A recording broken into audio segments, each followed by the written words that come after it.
I am so honored to be chatting with award-winning author, activist, and media strategist dedicated to Black transgender liberation, Raquel Willis. Happy Pride, Raquel. Happy Pride. Thanks for having me. Congratulations on being selected to be a part of Pride 50. Look, I'm always down for a celebration, so thank you. Yeah. Your writing has truly touched the world. It's changed the world. It's made millions feel seen and better understood. My first question is, why does being LGBTQ plus make you proud?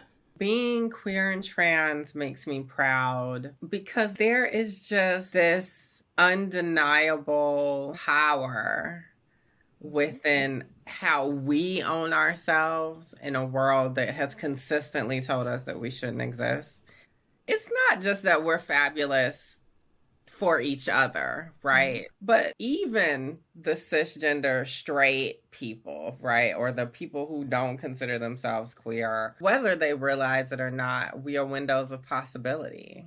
Yeah. So there's so much that they can learn about building a full, vibrant life from our example. At the heart of it, for me, pride is remembering our history, all the glorious folks who came before us. Of course, you can't talk about pride without talking about the Stonewall riots, a queer, multi-generational, gender diverse, multiracial, militant uprising against the New York Police Department. I know that it's a difficult time for our community right now, especially legislatively, but our ancestors and transcestors have weathered worse storms than we have. So we can do it. We have the power to do it. We just gotta actually pour that power into each other as well. Exciting news. In October, you're releasing your debut memoir, The Risk It Takes to Bloom on Life and Liberation, which is available for pre-order now. So y'all make sure you go pre-order.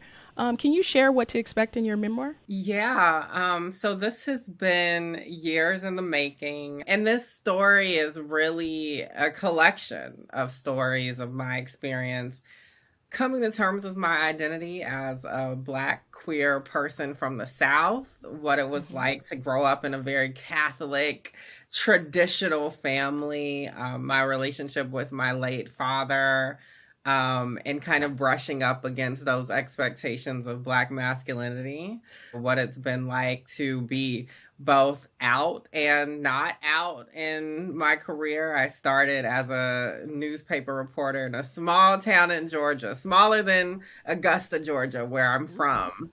So you kind of see some of the changes within the culture and socially, and of course in the various movements that I've been a part of as we continue the journey. Well, everybody make sure you go pre-order now. The Risk It Takes to Bloom on Life and Liberation.